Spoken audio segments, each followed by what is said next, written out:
So SJ, what brings you here today? I have been invited to be on a panel today, and I'm excited to sit there and tell people what I do as a fleet manager and hopefully help other fleet managers out there. Now, we have got a lot to do on the road to net zero, and I guess OVO are helping on many different ways. Tell us a little bit about OVO Energy and what you guys do.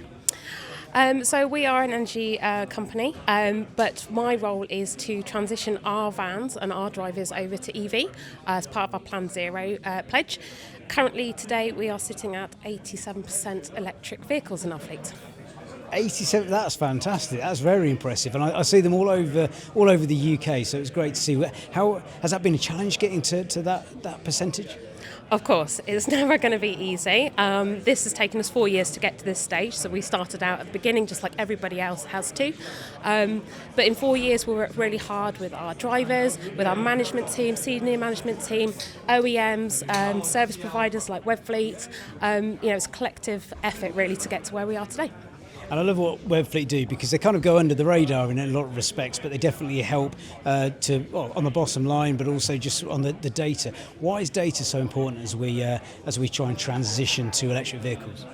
Data is key to it. That helps us identify vehicles which can transition easily, so the low-hanging fruit, but also the ones which are still challenging.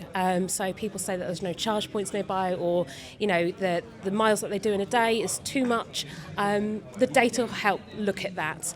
It will tell us what they really are driving a day. It also helps us to educate them when they are charging, so we can look at when they click onto a charge point and click off to the charge point. So if they're going up to 100% and they don't need to, we can help coach them and educate them in that space. And I guess it is all about education as well, because we are going into a brave new realm of transport. So events like this are great for educating, I guess. Yeah, absolutely. I mean, I don't know everything, but I do know a little bit about something. So hopefully people can learn from me, the mistakes that I've made, the crazy ideas we've come up with, but we've done lots of good stuff in that space as well. And you've got some interesting panellists alongside you as well. So JC hosting, you've got people from GridServe, people from Webfleet, obviously. And I guess, there's going to be a lot of questions, and events like this is all about asking those questions.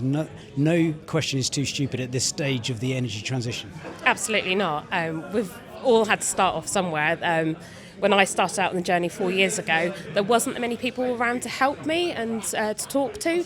But now with people starting out on their journeys, hopefully people like myself and other fleet managers who are on their journey can help each other, because it's all about helping. We've been chatting to a few people here today, and some of the fleets are huge. You're like, oh, so how many vehicles do you have? They're like 4,000. You're like, whoa, cool, blimey.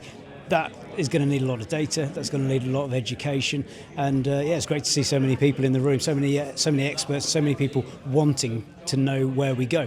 I guess that's where OVO Energy comes in as well. What do you think is your secret sauce at OVO? It's taking people on the journey. We need the drivers to buy into it. We also need managers to buy into it as well, because ultimately this isn't a fleet manager's challenge, it's the whole company's challenge, and we have to work together. So everybody has to come along on that journey. It's the only way it's going to work. Brilliant. SJ, enjoy the rest of the event. Thank you very much for your time. Thank you very much. Cheers.